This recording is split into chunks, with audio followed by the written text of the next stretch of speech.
안녕하십니까, 가공샐러드입니다. 오늘 이제 7회 시작을 해야겠죠.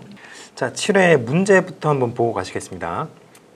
7회 여기서 이제 약간 이제 이 문제 같은 경우에는 두 문제는 이제 학습 동기에 관련된 내용, 그리고 두 문제는 학습 전략에 관련된 내용, 이렇게 묶어서 문제를 내봤습니다. 첫 번째 문제는 이제 드웩의 목표 지향성 이론에 대한 내용입니다. 제가 성취 목표를 물어봤었죠. 근데 이 성취 목표가 목표 지향성입니다. 그래서 캐롤 드웩이 이제 주장한 이론이 이제 목표 지향성 이론이라고 해서 골 오리엔테이션 테어리라고 하죠. 자, 그래서 이 목표 지향성 이론에서 무엇을 얘기를 하느냐?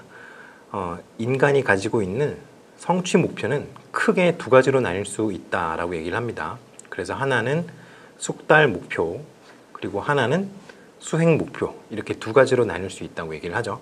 그런데 그거를 한 번 더 나눠서 숙달 목표에는 숙달에 접근해 가도록 하는 목표, 그리고 숙달 회피 목표, 숙달을 하는데 뭔가로부터는 회피를 하는 그런 목표가 있고요.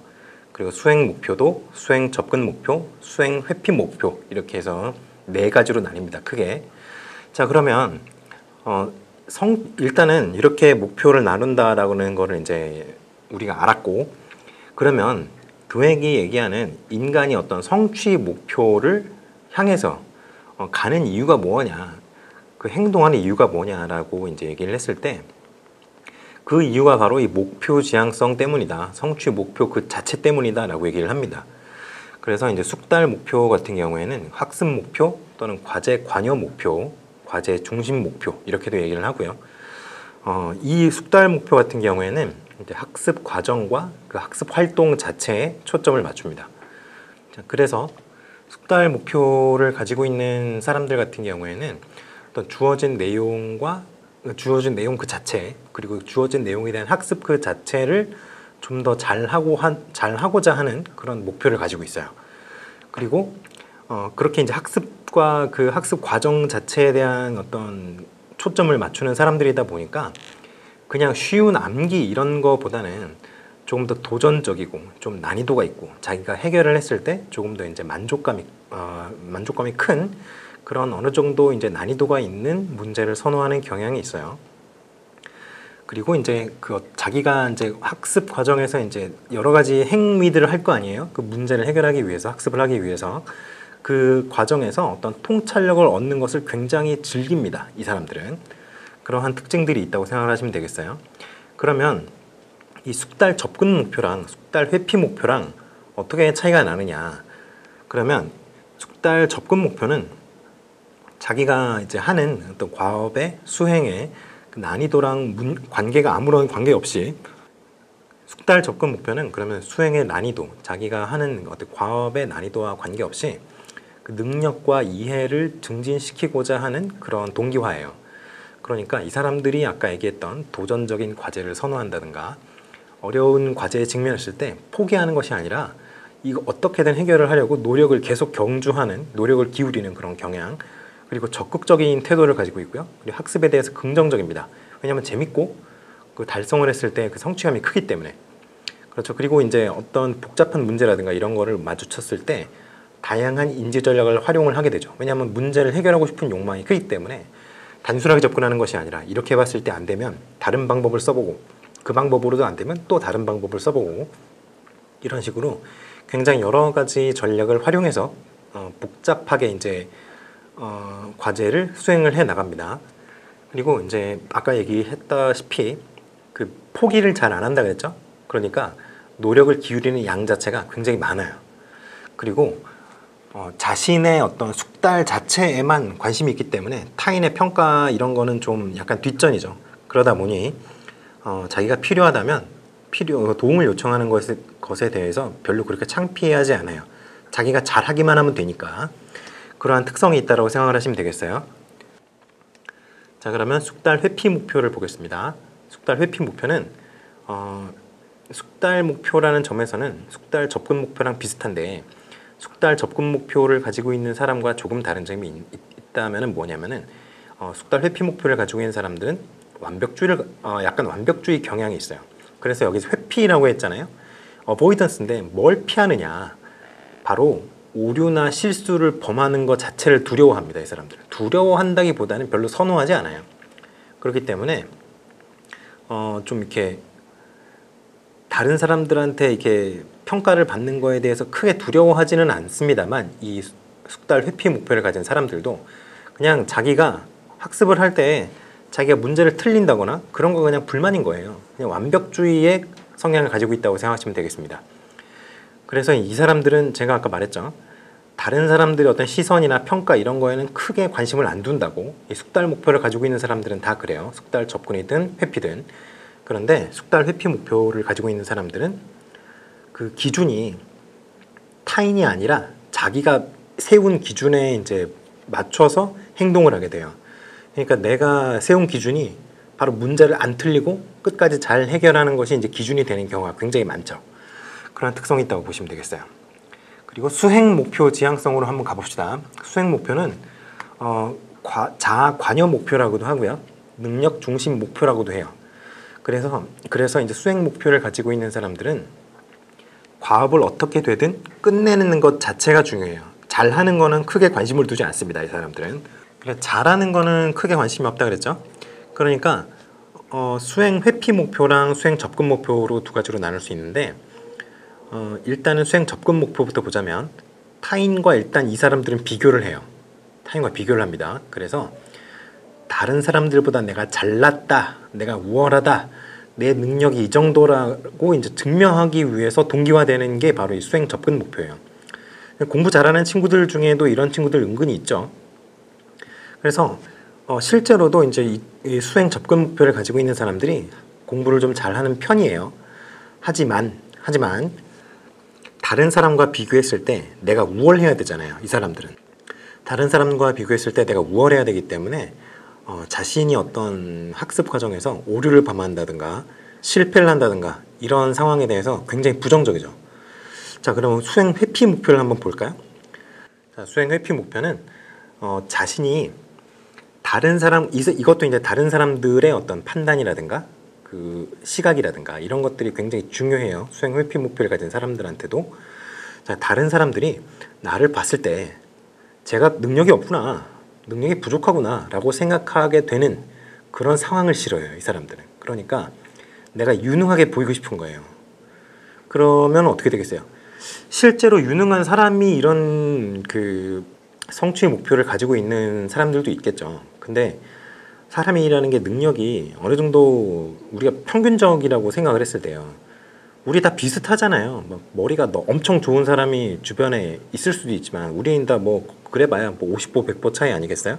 우리는 다 평범하단 말이죠. 그러면 이렇게 평범한 어떤 평균에 가까운 우리들 입장에서 수행 회피 목표를 가지고 있다고 생각을 해보세요. 그러면 내가 항상 남들보다 우월할 수가 있을까요?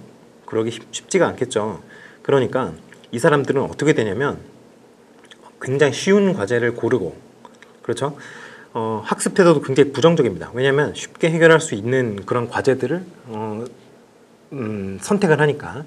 그러면 쉬운 것만 자꾸 푼다고 생각을 해보세요. 그러면 학업 성취도가 어느 정도 낮은 수준에서 머무를 수밖에 없지 않겠어요? 그렇죠. 그래서 수행 회피 목표를 가진 사람들이 평균적으로 굉장히 학업 성취도가 낮은 편입니다. 이 네 가지 성취 목표 지향성을 가지고 있는 사람들 중에 평균적으로 수행 회피 목표를 가지고 있는 사람들이 학업 성취도가 가장 낮아요.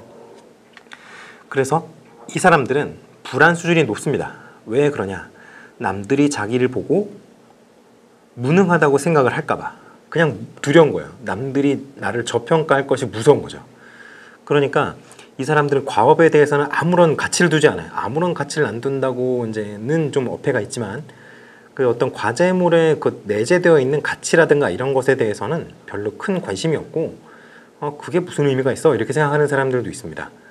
그리고 아무튼간 내가 그 과업을 딱 끝내서 다른 사람들한테 그걸 벌써 끝냈어? 그걸 끝냈어? 야, 너 대단하다. 이런 평가를 받는 걸 원하기 때문에 기계적으로 딱딱딱 해결할 수 있는 그런 과제들을 선호해요. 그러면 그런 과제들이 어떤 과제들이겠어요? 굉장히 난이도가 쉬운 과제들일 수밖에 없겠죠. 그러한 특성을 가지고 있는 사람들이 바로 수행 회피 목표를 가지고 있는 사람들입니다. 자, 그래서 지금 이제 우리가 이제 목표 지향성을 이렇게 네 가지로 나눠 봤잖아요. 숙달 목표, 수행 목표, 그리고 숙달 목표에는 숙달 접근 회피, 수행 목표에도 수행 접근 회피, 이렇게 네 가지가 있다고 얘기를 했죠. 그런데 여러분이 이제 가지고 계신 임용고시용 이제 교육학 개론서들 보시면 이렇게 네 가지로 안 나누고 두 가지로만 나누신 분들도 계세요. 쓰신 분이. 그래서 숙달 목표냐 수행 목표냐 여기까지만 보시고 넘어가는 분들도 있죠. 근데 답안에 이건 이제 답안과 이제 생각을 해보셔야 돼요. 실제로 문제에서 숙달 목표나 수행 목표 하나로만 그 둘 중에 하나로만 써도 되는 문제가 나올 수가 있고요. 아니면 제가 오늘 낸 문제처럼 이거를 좀 더 세분화해서 네 가지로 나눈 것 중에 하나를 선택해서 쓰셔야 되는 문제도 나올 수 있습니다. 근데 오늘 같은 경우에는 저는 깐깐하게 채점 기준을 잡지는 않았고 그냥 숙달 목표냐 수행 목표냐 정도로만 쓰셔도 그냥 점수를 다 드리는 걸로 기준을 잡아놨어요. 왜냐면 이게 숙달 목표의 어떤 숙달 접근과 숙달 회피를 구분하는 데 초점을 두거나 수행 접근이나 수행 회피의 어떤 차이점, 공통점에 대해서 제가 물어본 게 아니기 때문에 그냥 숙달 목표와 수행 목표로 잡아도 그냥 점수를 감점을 하거나 이러지 않는 걸로 했습니다. 그러니까 만약에 이제 이게 기출 문제로 나온다. 그러면 기출 문제가 아니죠. 이제 실제 시험장에서 이 문제가 나왔는데 두 개를 조금 더 세분화해서 네 가지로 나눠야 되는 문제가 나올 수 있고 아니면 그냥 지금처럼 숙달 수행 두 가지로만 나눠도 되는 문제가 나올 수 있습니다. 그러니까 그거는 이제 문제에서 요구하는 사항에 따라서 답안 구성하시는 게 이제 달라져야겠죠. 자, 그러면 이제 첫 번째 문제에 대한 이론 설명은 여기까지 하고요. 실제 문제를 한번 보시죠. 실제 문제를 보시면 A 교사가 언급하는 철수와 영희의 성취 목표에 대한 이론적 분석 여기까지가 이제 지금 제가 설명드린 내용으로 해결을 할 수 있는 부분이에요. 그러면 철수와 영희의 성취 목표를 한번 생각을 해볼까요? 자, 철수와 영희의 성취 목표. 철수는 그렇죠. 숙달 목표입니다. 근데 저는 조금 더 세분화해서 숙달 회피 목표라고 그냥 얘기를 할게요. 숙달 목표라고 생각하셔도 되겠습니다. 근데 제가 힌트를 드린 거는 있어요. 숙달 회피 목표라는 힌트. 이 부분이죠. 완벽주의. 이 부분이 있기 때문에 일단 숙달 회피 목표를 잘 고르신 분들도 있을 거라고 생각을 합니다. 그리고 이제 영희 같은 경우에 수행 회피 목표죠. 일단은 수행 회피 목표라는 그 힌트는 여기 나와요. 성적이 일단 제일 낮다고 했잖아요. 수행 회피 목표가. 성적이 낮아요. 영희 같은 경우에는. 그리고 타인의 시선에 민감하고 이거는 뭐 수행 접근 목표도 비슷합니다만 수행 회피 목표가 더 민감하죠. 그리고 단순한 사고 능력을 요하는 과제를 선호한다. 이렇게 해서 수행 회피 목표를 고르셔도 맞고 수행 목표라고 고르셔도 다 맞게 해드리도록 하겠습니다. 그래서 이렇게 잘 고르셨으면 이제 뭘 쓰셔야 되느냐. 영희의 수행 회피 목표 이게 좀 부정적인 경향이 있잖아요. 그러니까 그러한 부정적인 경향성을 어떻게 변화시킬 수 있겠는가 라고 해서 구체적인 전략을 두 가지를 제시해라. 이렇게 문제를 드렸습니다. 그러면 개선 방안이 있겠죠. 근데 개선 방안이 크게 보면은 세 가지 정도 됩니다. 보상을 어떻게 활용할 수 있느냐, 보상을 주는 방법에 대한 거죠. 그리고 평가를 어떻게 하느냐. 지금 보세요. 영희의 수행 회피 목표나 수행 접근 목표를 가지고 있는 사람들이 뭐에 민감해요? 남들의 시선에 민감하죠. 남들의 시선이라는 게 뭐예요? 남들이 자신을 어떻게 평가하느냐잖아요. 그렇기 때문에 평가 측면에서 이 목표 지향성을 개선하는 방안을 또 생각을 해볼 수가 있습니다. 그리고 과제물 있죠. 지금 학습 과제의 측면에서도 개선 방안을 제시해 볼 수 있고요. 이 세 가지에 안 들어가는 이제 기타 좀 짜잘짜잘한 것들도 좀 있습니다. 그래서 그거를 다 보도록 하겠어요. 그런데 여러분 이제 보상의 활용, 뭐 평가 측면 그리고 과제를 어떻게 주느냐 이런 것 그리고 기타 이런 것들이 있다고 말씀을 드렸는데 자 지금 성취 목표를 수행 목표와 숙달 목표 어느 것이 더 긍정적이다라고 확실하게 얘기를 할 수 있는가라는 생각을 한번 해보신 적이 있나요?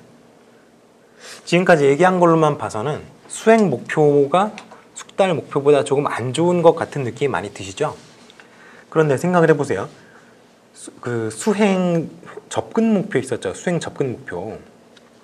수행 접근 목표를 가지고 있는 아동들 같은 경우에 학업 성취도가 낮다 그랬어요? 높다 그랬어요? 높단 말이에요. 그럼 학업 성취도의 측면에서 바라본다면 수행 접근 목표도 그렇게 썩 나쁜 어떤 목표 지향성은 아니다라는 생각을 하실 수가 있죠. 그렇기 때문에 여기서 얘기하는 여기서 이제 개선 방안이라고 얘기하는 이유가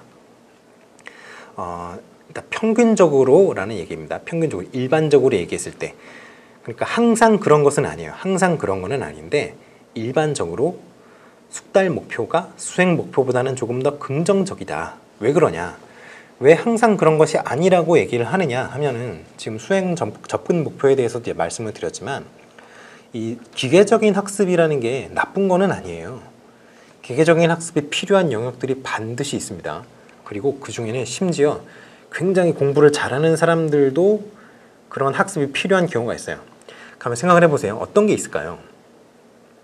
여러분이 의사 선생님이라고 해봅시다. 그러면 의사 선생님이 이제 하는 업무가 뭐예요? 가장 큰 게 진찰하는 게 있고요.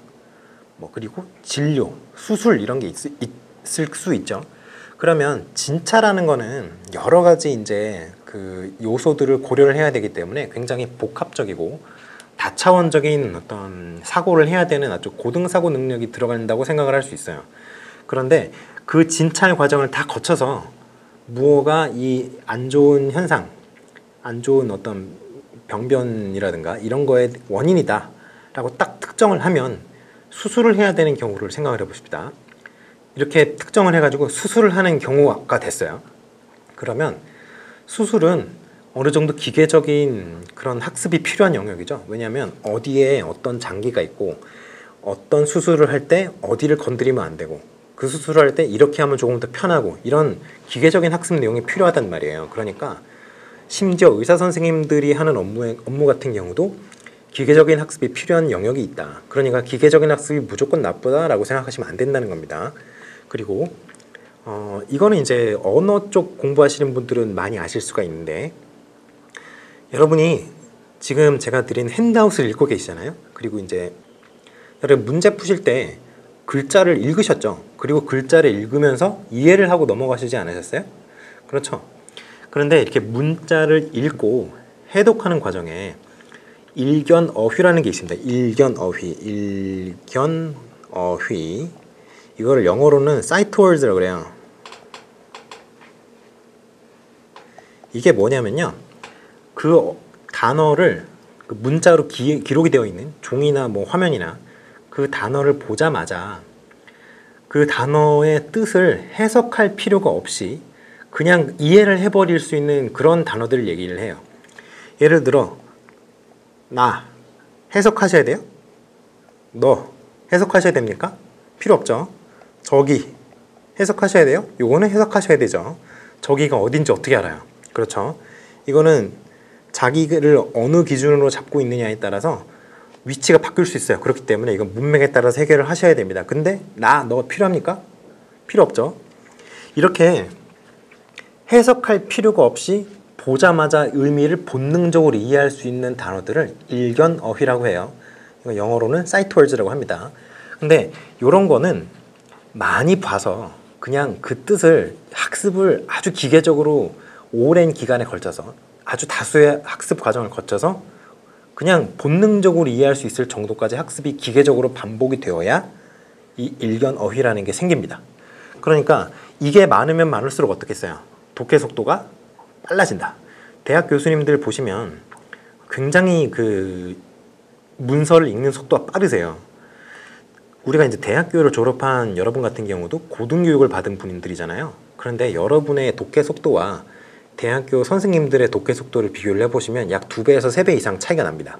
왜 그러냐면 그분들은 어려운 단어까지도 이 일견어휘, sight words에 들어가 있는 경우가 많아요. 왜냐하면 오래 보셨거든요, 그거를. 그렇기 때문에 이런 sight words, 일견어휘의 목록을 늘리는 데는 기계적인 학습이 필요해요. 그렇기 때문에 이 기계적인 학습이 무조건 나쁘다라고만은 얘기할 수 없는 겁니다. 하지만 우리가 이제 일반적으로 이제 교육학 영역에서는 기계적인 학습보다는 고차원적 사고 능력에 조금 더 강조점을 두고 있으니 그런 어떤 기계적인 학습에도 약간 긍정적인 측면은 존재한다라는 것만 알고 넘어가시면 되겠어요. 자, 그러면 보상의 측면을 한번 봅시다. 보상을 활용 측면, 이런 것들이 있을 수 있을 것 같아요. 필요한 경우에만 보상을 줘야 되고요. 정보의 제공용으로, 이게 정보 제공이 뭐냐면은 우리가 이제 많이 얘기를 하잖아요. 어떤 성취도가 어느 정도 발전을 했는지, 과거에 비해서 어느 정도 발전을 했는지에 대한 정보를 제공하는 용으로, 이 보상이, 이 정보 제공이 그 자체가 보상이 된다는 거죠. 그런 식으로 활용을 해라 라는 거예요. 그러니까 물리적인 보상이 아니어도 상관없겠죠. 네가 이 정도에서 이 정도까지 발전을 했는데 아주 잘하는 것 같다, 더 노력하면 더 좋은 성과를 얻을 수 있을 거다라는 정보를 제공하는 것만으로도 보상을 제공하는 게 된다, 이렇게 생각하시면 되겠어요. 자, 그리고 성취 수준과 관련지어서, 그러니까 이게 아까도 얘기했죠. 수행 목표와 숙달 목표가 있다고 그랬는데, 수행 목표는 어디에 관심을 둔다고요? 과업을 끝내는 데만 관심을 둔다고 했어요.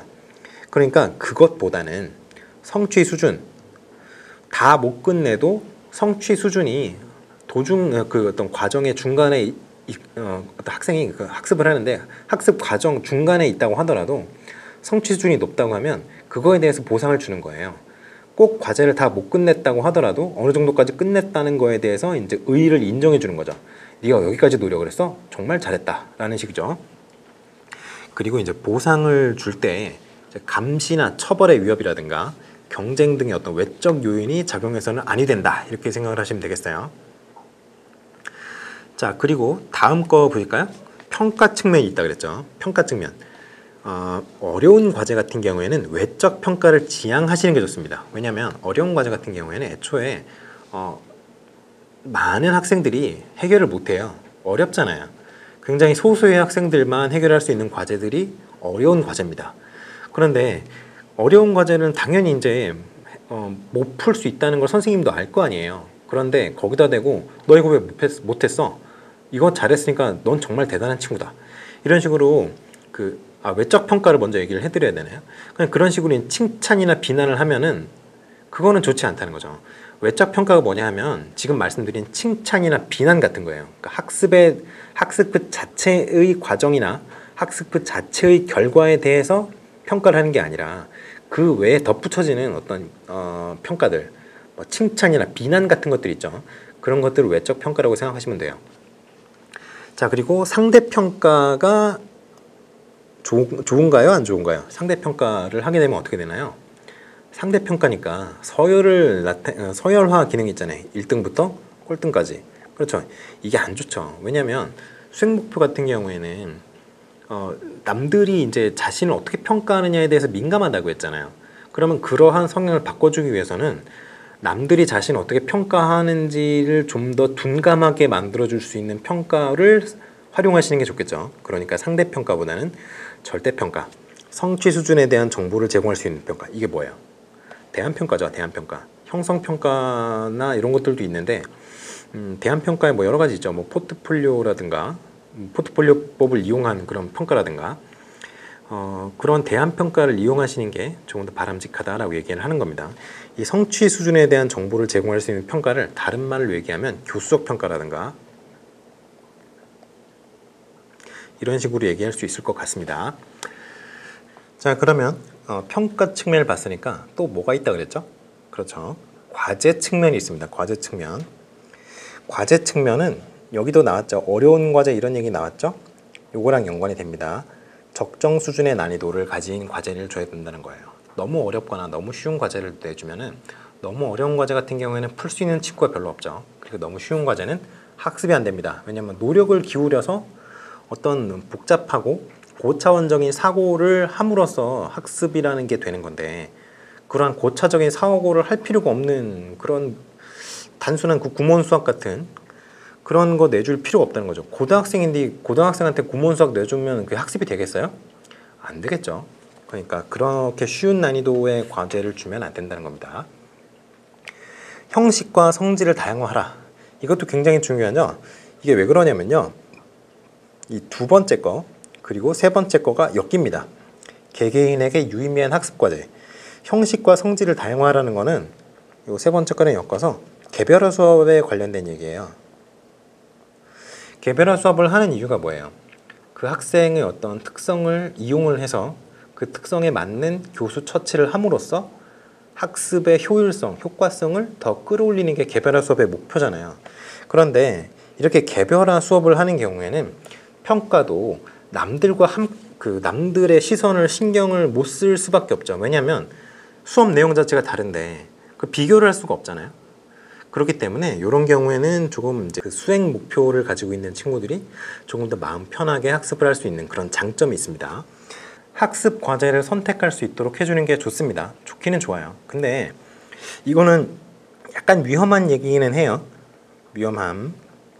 왜냐면요, 애초에 이렇게 그 수행 목표 지향성이 굉장히 강한 친구들 같은 경우에는 이렇게 학습 과제를 선택할 수 있는 기회를 주면 그냥 쉬운 과제를 선택해 버려요. 그러니까 요거는 조금 위험하다. 요거는 세모로 하고 넘어가겠습니다. 아시겠죠? 그래서 그 제가 핸드아웃에 숙달 목표 지향형이랑 수행 목표 지향형의 어떤 차이점과 공통점 그 관련된 표를 하나 실어놨어요. 그러니까 그거를 꼭 공부를 하셔야 됩니다. 특히 그 위쪽에 있는 거 말고 아래쪽에, 위쪽은 정의라고 돼 있죠. 맨 왼쪽에 보시면 정의 부분 말고요, 그 아래 영향 부분을 좀 잘 살펴보세요. 그러면 귀인 성향에 대한 거라든가 정의적인 어떤 영향이라든가 그 인지 과정, 뭐 특성 같은 거, 그리고 행동 이런 것들이 이제 기본적인 아주 그 중요한 특성들을 제가 실어놨는데 그 정도는 알고 넘어가셔야 될 것 같습니다. 자, 그래서 우리가 이제 과제 측면, 평가 측면, 그리고 보상 측면까지 지금 다뤘어요. 마지막에 하나 있어요. 기타 잡스러운 것들, 약간 짜잘짜잘한 것들이 있습니다. 이 짜잘짜잘한 것들도 근데 짜잘짜잘하다고 하기에는 조금 중요한 것들도 있어요. 보실까요? 성공 경험을 누적. 이거 사실 굉장히 중요하죠. 학습 동기를 유도하는 데는 성공 경험을 누적시키는 것만큼 좋은 게 없어요. 그렇죠? 내가 자꾸 해봤더니 돼. 나도 하면 되는 사람이구나. 이렇게 느끼게 해주는 게 아주 중요하다는 거죠. 그러니까 다양한 기회를 제공을 해야 되고요. 이해 수준과 개인적 경험, 이거는 아까 얘기했던 것처럼 개별화 수업과 관련되는 얘기입니다. 그리고 탐색 및 실험의 기회, 이거 직접 해보라는 거죠. 직접 해보라는 거. 이거 다 이제 개별화 수업과 관련되는 얘기입니다. 그리고 이 세 개가 조금 중요해요. 이 세 가지가 중요합니다. 이 세 가지가 중요한데 이게 사실 같은 맥락의 얘기예요. 성공을 진보에 비춰서 정의한다. 좋은 성적보다 노력과 학습이 중요하다고 강조를 한다. 실수와 오류가 학습에서 일어나는 정상적인 과정의 일부다라고 얘기를 해준다. 이게 세 가지가 다 묶입니다. 하나로. 왜 그러냐면 보세요. 원래 이렇게 이제 이 그래프가 이렇게 된다고 합시다. 이게 학업 성취도예요. 근데 이 시점에서 한번 평가를 했어요. A 시점에서. 그리고 B 시점에서 평가를 했다고 해봅시다. 그러면 아래는 시간축이겠죠.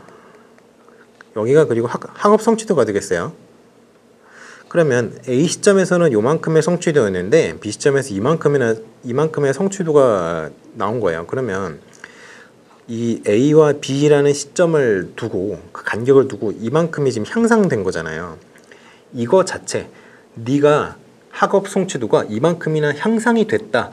이 학업 성취도가 향상된 것 자체가 진보한 거다. 너는 더 예전에 비해서 더 발전했다. 라고 이제 얘기를 해줘야 된다는 거예요. 그러면 이 진보하니까 약간 정치색 이런 얘기를 하실 수 있겠는데 이 발전이라고 합시다. 발전. 이렇게 발전을 했다고 하면은 이 발전한 거에 선생님이 초점을 계속 맞춘단 말이에요. 그러면 이 학생 같은 경우에는 내가 100점을 맞아야만 성공한 거라고 생각을 안 할 확률이 높아지겠죠. 점차적으로. 선생님의 어떤 말에 감화를 내가지고. 그러니까 예전보다 내가 발전하면 되는 거야 라고 생각을 할 겁니다. 그렇기 때문에 노력과 학습이 단순하게 성적을 잘 받는 것보다 더 중요하다라는 걸 자꾸 강조를 해주라는 얘기예요. 그리고 실수와 오류가 정상적인 학습의 일부라고 이제 얘기를 했잖아요. 근데 제가 지금 보면은 이렇게 직선으로 안 그리고 약간 꼬불꼬불하게 그렸죠. 이렇게 보시면 여기 이렇게 올라갔다가 떨어졌다가 다시 올라갔다가 떨어졌다 이런 식이잖아요. 그러니까 플럭추에이션이 있단 말이에요. 학업 성취도가. 전체적인 경향성만 위로 올라가고 우상향하고 있다면 그거는 이제 충분히 발전하는 도상에 있다라고 판단을 하라는 거죠. 그러니까 이렇게 떨어지는 거는 요건 실수와 오류를 범한 상태인 거예요. 그러니까 이거는 잠깐 그렇게 되는 거는 큰 의미가 없다는 거죠. 결과적으로는 네가 과거에 비해서 얼마나 발전했느냐, 이게 중요하다, 이렇게 얘기를 해주라는 겁니다. 그래서 요 세 가지는 같이 묶어서 여러분이 이해하시면 편할 것 같습니다. 자, 그래서 1번 문제는 여기까지 해설이에요. 그럼 2번으로 넘어가실까요? 자, 2번 문제는 자기가치에 관한 문제입니다. 자, 제가 비교사가 영수의 문제점을 분석하기 위해 사용한 개념의 명칭을 물어봤어요. 그 개념의 명칭이 바로 이 자기가치입니다. 근데 여러분이 자기가치가 아니라 자해전략이나 자기보호전략 이런 거 쓰신 분들도 있을 수 있을 것 같아요. 근데 여기서는 자기가치라고 보시는 게 가장 합리적이라고 봅니다. 자기가치라고 쓰셨어야 점수를 드릴 수 있을 것 같고요. 자기가치를 안 쓰시고 자아존중감 쓰신 분들도 있을 수 있어요. 자아존중감까지는 인정을 해드릴 수 있습니다. 왜냐하면 이 자기가치와 자아존중감은 거의 같은 개념이에요. 그러니까 자기가치나 자아존중감을 쓰셨으면 점수를 받으실 수 있다, 이렇게 말씀드릴게요. 자, 그러면 자기가치 이런 얘기 나왔는데요. 여러분 그 교육학 개론 서적 갖고 있는 거에 보면은 그러니까 셀프라고 하죠. 셀프. 이 셀프랑 관련된 단어가 유사한 단어가 굉장히 많이 나오지 않나요? 자기가치도 있고요. 자아존중감, 자아존중 이런 것도 있고요. 여러 가지 굉장히 많이 나오죠. 그래서 오늘은 약간 헷갈리는 용어들을 싹 다 정리를 한번 하고 넘어가도록 하겠습니다. 자, 자기와 관련된 용어. 자, 그럼 일단은 자아 개념이라고 하는 자기 개념 또는 자아 개념이라고 하는 셀프 컨셉트부터 이제 나올 수 있을 것 같아요. 자기 개념은 뭘까요? 그렇죠. 어떤 개인이 자신의 어떤 학업적인 능력, 사실은 인지적인 능력이죠. 인지적인 능력이 학업적인 능력에 포함이 되는 건데, 인지적인 능력이나 사회적인 능력, 그리고 신체적인 능력에 대해서 갖는 어떤 자신의 인지적인 평가라고 보시면 돼요. 그러니까 자기가 어떠한 사람이다라고 객관적으로 좀 인지할 때의 그 평가를 얘기하는 거죠. 이게 자기 개념 또는 자아 개념이라고 하는 거예요. 그러면 이거 말고 또 있었죠. 오늘 지금 사용된 어떤 개념인 자기가치, 셀프 월스라고 하죠. 자아 존중 또는 자아 존중감이라고 하는 셀프 에스팀이나 비슷한 내용입니다. 그러면 이 자아 존중감 또는 자아 존중, 자기가치 이거는 무슨 뜻일까요? 이거는 상황의 어떤 변화랑은 전혀 아무런 관계없이 그냥 내 자신이 항상 얼마나 가치 있느냐에 대한 자신의 어떤 주관적인 평가야. 자기 자신의 정서적인 판단인 거죠. 그러니까 다른 사람의 판단이 중요해요? 중요하지 않아요? 안 중요합니다. 아무리 다른 사람들이 안 좋은 평가를 해도 내 자신이 나의 가치가 대단하다라고 그렇게 평가를 한다면 그 사람은 그냥 자기 가치 또는 자아 존중감 또는 자아 존중 이런 수준이 굉장히 높은 사람인 거예요. 그래서 어떤 사람의 그 자기 가치 또는 자기 가치감 이거는 그 수행 수준이나 능력에 대한 자기 추정 그리고 노력의 정도에 따라 이제 결정이 되는데 그 중에서도 이 미성년 학습자 같은 경우에는 가장 영향을 많이 주는 요인이 바로 능력에 대한 지각입니다. 내가 능력이 이 정도 된다라고 자기 스스로에 대한 평가를 내렸을 때 그 평가가 이 자기 가치에 가장 큰 영향을 줘요. 미성년 학습자의 경우에는 그 경향이 굉장히 두드러집니다. 이게 왜 그러냐면 미성년 학습자에게 우리 사회가 요구하는 게 뭐예요? 우리 사회는 미성년 학습자한테 공부하라 그래요. 좋은 성적을 받아내는 게 미성년 학습자, 지금 이제 중고등학교까지 다니는 그 사람들한테 가장 중요한 거란 말이죠. 그러니까 아이들의 그 사고방식의 어떤 세계관, 그 테두리는 그 정도에서 딱 멈춰 있는 겁니다. 그러니까 능력에 대한 자기 지각이 다른 연령대에서 물론 중요합니다만 더 크게 나타나는 거죠. 그러니까 이게 공부를 못하면 세상이 다 끝난 것처럼 생각하는 친구들도 있어요. 예전보다 전교 등수가 한 3등 떨어졌어. 그럼 나는 죽어야 돼. 나는 살아있을 가치가 없어. 이렇게 얘기하는 친구들도 있을 정도로 좀 극단적인 친구들인데 그런 친구들도 있다는 거죠. 네, 그 정도는 큰 문제 아니다. 자, 그리고 밑에 자부심과 자존심을 제가 얘기를 해놨죠. 이게 자기 가치랑 약간 유사한 용어인데요. 이건 조금 다릅니다. 어느 부분에서 다르냐면 자부심 같은 경우에는 우리가 흔히 이렇게 정의를 해요. 자신의 능력이나 노력에 의해서 어떤 좋은 성과를 얻어냈을 때 그때 나타나는 자신에 대한 긍정적인 평가가 자부심이에요. 어떤 걸 딱 해냈단 말이죠. 내가 막 한 달 동안 엄청 노력을 해가지고 뭔가를 얻어냈어요. 뭐 굉장히 어려운 뭐 과정이 있는데 그거를 수료증을 얻어냈단 말이죠. 그럼 얼마나 자부심이 크겠어요. 내가 이 어려운 걸 해냈다. 굉장한 자부심이 들 수 있죠. 이런 게 바로 자부심입니다. 그러면 자존심이라는 건 뭘까요? 자존심 약간 부정적인 어감으로도 쓰이죠. 이게 왜 그러냐면 자존심 같은 경우에는 어떤 상대방과의 비교 평가를 통해서 획득한 만족감이 자존심인 경우가 굉장히 많아요. 그렇기 때문에 이제 비교를 좀 심하게 한다든가 이런 경우에는 좀 부정적인 시각으로 이제 바라볼 수도 있죠. 근데 아무튼 자존심, 자부심 이것도 자기 가치랑 약간씩 닮아 있는 개념이다. 이렇게 생각하시면 되겠습니다. 그 다음에 여러분 이 표현 보셨을 거예요. 지각된 유능감. 이게 지각된 유능감이라는 게 유능감인데 유능감이 컴피턴스잖아요. 컴피턴스. 그러니까 자신의 능력에 대한 자신의 능력에 대한 믿음인 거죠. 근데 이게 지각된 유능감이에요. 그러면 이게 어떠한 의미가 있겠는가? 이게 자신의 어떤 일반적인 능력, 전반적인 상황에서 어떤 상황에 어떤 차이가 있으면 약간씩 달라질 수는 있겠지만 그럼에도 그러한 상황의 변화나 어떤 환경의 변화에도 불구하고 어느 정도 이상의 수준이다라고 자기 자신에 대해서 평가를 내렸을 때 그 판단이 바로 이 지각된 유능감이라는 거예요. 나는 이 정도 능력은 돼 라고 지각을 한다는 거죠. 자, 그러면 어떤 책들을 보면 지각된 유능감이랑 이 개념이랑 동일한 개념이다라고 생각하는 설명하는 책들이 있어요. 뭐냐? 바로 자기 효능감입니다. 셀프 에피커시. 이게 두 개가 같은 개념일까요? 아니죠. 절대로 아닙니다. 이거 두 개 같은 거라고 생각하시면 큰일 납니다. 왜 그러냐면 셀프 에피커시 같은 경우에는 지각된 유능감이 이렇게 있잖아요. 그 안에 있는 개념이에요. 포함되는 개념입니다. 그러니까 지각된 유능감은 전반적인 어떤 환경이라든가 상황이라든가 그런 것에서 일반적으로 내가 발휘할 수 있는 능력에 대한 주관적인 판단이라고 얘기를 했잖아요. 그런데 자기 효능감은 특정 영역에서의 그런 수행 능력에 대한 평가입니다. 그러니까 이런 경우가 있을 수 있죠. 예를 들어서 우리 지금 특수고등학교 중에 서울과학고등학교가 있죠.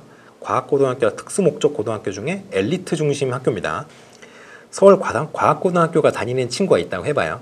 이 친구들은 공부를 못할 수가 없죠. 엄청 잘하는 친구들이에요. 그런데 이 사람들이 공부는 잘하죠. 근데 미술도 잘할까요? 음악도 잘할까요? 안 그럴 확률도 굉장히 높겠죠. 왜냐하면 미술이나 이제 음악의 어떤 재능의 영역은 책을 보고 공부하는 영역의 능력과는 약간 별개잖아요. 그러니까 과학고등학교 다니는 친구들은 지각된 유능감은 굉장히 높을 수 있어요. 나는 공부는 잘해 라고 자기가 알 수 있는 거죠. 이제까지 그래왔으니까. 그리고 자기 효능감은 동시에 낮을 수 있습니다. 어느 영역에서 미술 같은 자기가 못하는 영역이 있을 거 아니에요. 그런 영역에서 예를 들어 뭐 턱걸이를 하나도 못할 수 있죠. 그런데 그냥 체육을 못하는 거죠. 그런 영역에서는 이 자기 효능감은 낮을 수 있어요. 나는 체육에 대해서는 영 젬병이야. 나는 체육은 진짜 못해. 이렇게. 그러니까 이 두 개가 병존할 수 있다. 어떤 식으로 병존할 수 있느냐? 서로 반대 방향으로 병존할 수 있다 라고 말씀을 드릴 수 있을 것 같습니다. 자기 효능감이 높으나 지각된 유능감은 낮을 수 있고 지각된 유능감은 높으나 자기 효능감은 낮을 수 있다. 이런 식으로 해석을 할 수 있겠습니다. 그러니까 자기 효능감은 지각된 유능감보다 조금 더 과제 특수적이다, 영역 특수적이다 이렇게 말씀을 드릴 수 있을 것 같아요. 자, 그러면 자기 가치의 개념을 영수가 사용을 했다고 지금 말씀을 드렸고 그 다음 문제에서 요구한 게 뭐였어요?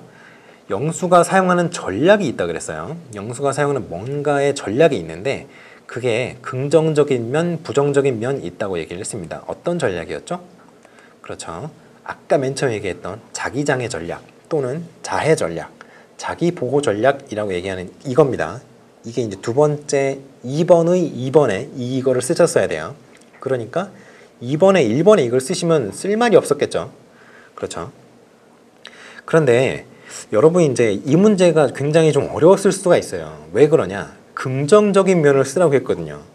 이거 어떻게 하면 이거 고칠 수 있냐고 제가 이 부정적인 문제점 해결을 위한 구체적인 전략까지 쓰라고 그랬는데 긍정적인 면이 있어? 라고 생각하실 수 있단 말이에요. 근데 긍정적인 면이 있습니다. 그거를 지금부터 보도록 하겠어요. 자, 그럼 자기 장애 전략이라는 게 뭔가요? 자기 장애 전략. 자기 장애 전략이라는 거는 자기의 가치를 위해, 자기 가치죠. 자기 가치를 보호하기 위해서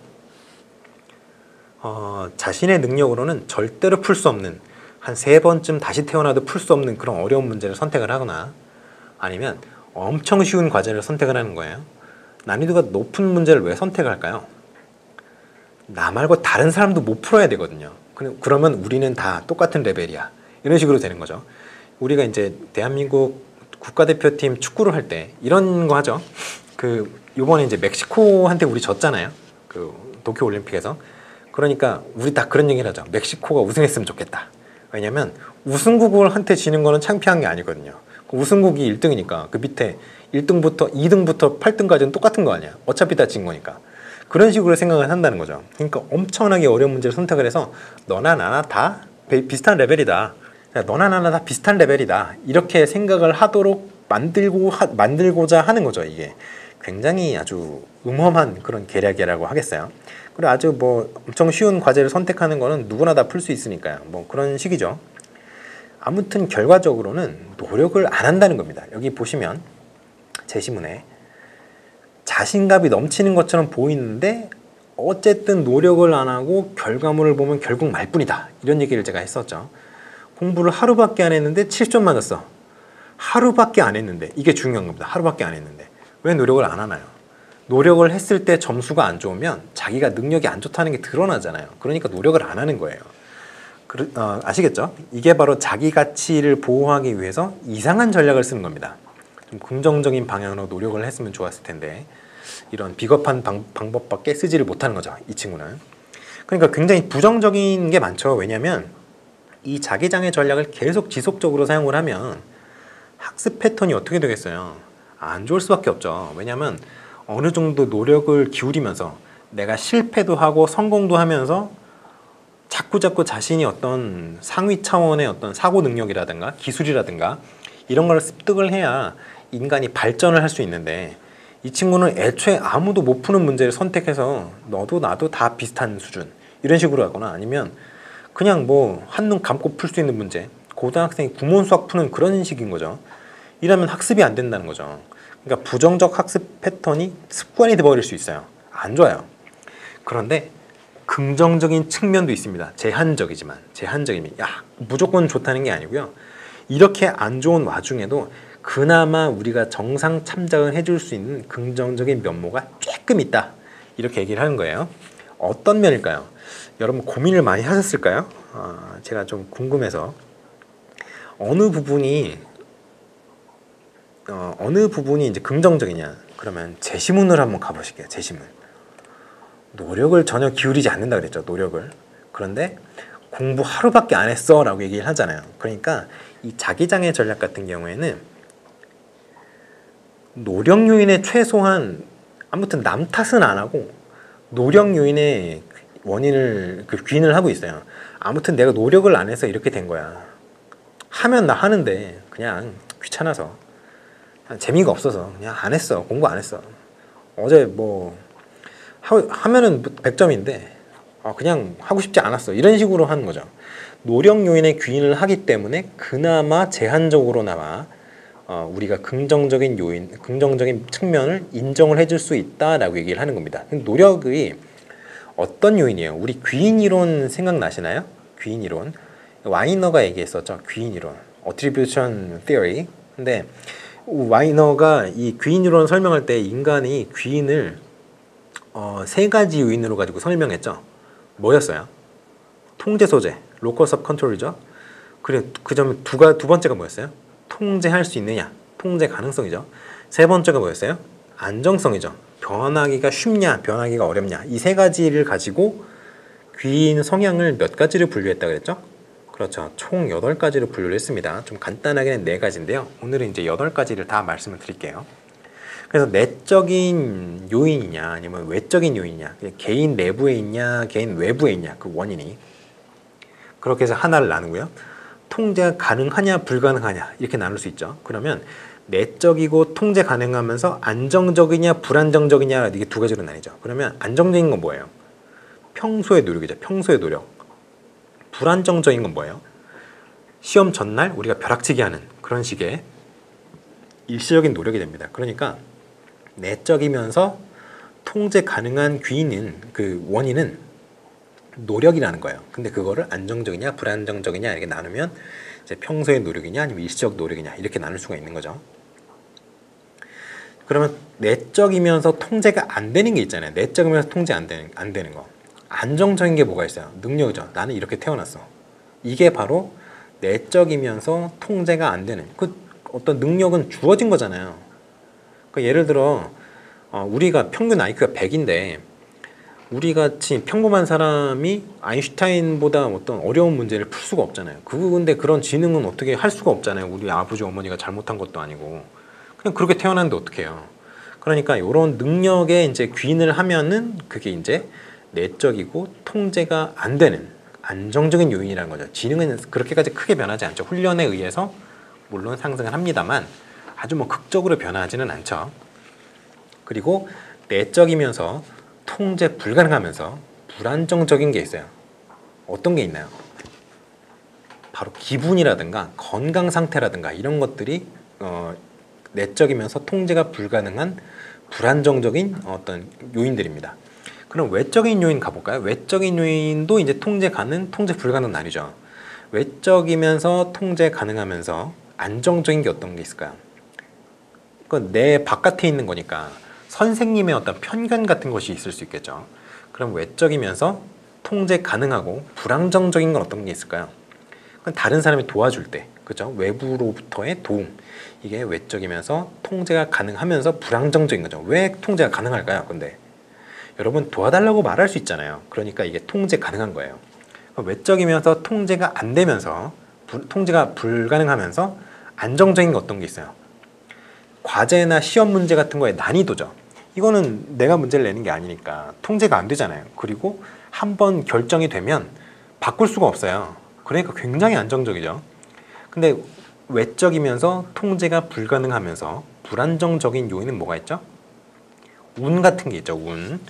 그렇게 8가지로 나눌 수가 있는데 이렇게 자기장애 전략에 부정적인 측면과 긍정적인 측면, 물론 긍정적인 측면은 굉장히 제한적인 부분입니다. 그렇지만 아주 뭐 완전히 나쁘다고는 할 수는 없어요. 이 자기장애 전략도 일종의 그 어떤 자아를 방어하기 위한 어떤 방어 기제 중에 하나잖아요. 그러니까 아주 완전히 나쁘다고만 얘기할 수는 없습니다. 그런데 이제 부정적인 학습의 측면에서 바라봤을 때는 좀 이렇게 부정적인 학습 패턴이 고착화될 수 있기 때문에 영 뭐 좋지 않다라고 평가를 하는 게 맞죠. 그런데 아무튼 이것도 긍정적인 측면이 아예 없는 건 아니다. 이렇게 생각을 하시면 되겠어요. 그러면 영수의 문제점을 해결하기 위한 구체적 전략을 제시를 해라. 이렇게 말씀을 드렸죠. 어떤 게 있을까요? 제가 오늘 계속 비슷한 얘기를 말씀을 드리고 있는데 이런 것들이 있습니다. 성공 경험을 누적을 시켜줘야 돼요. 성공 경험. 왜냐하면 영수는 지금 어때요? 나는 노력을 하면 나 하면 하지. 하면 하는데 그냥 안 했어. 이거잖아요.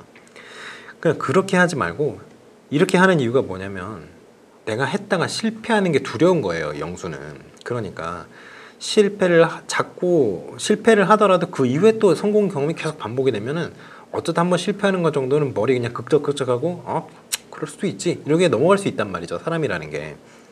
그러니까 성공 경험이 굉장히 많이 쌓이면 그런 거에 대해서 가끔가다 어쩌다 한번 실수하는 거에 대해서는 무덤덤해질 수 있어요. 사람이. 그러니까 나는 자신감이 붙는 거죠. 그 사람이.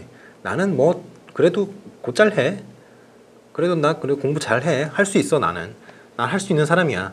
이렇게 생각하게 되면 어쩌다 한번 실수하는 거에 대해서는 이제 좀 무덤덤하고 무감각해진단 말이에요.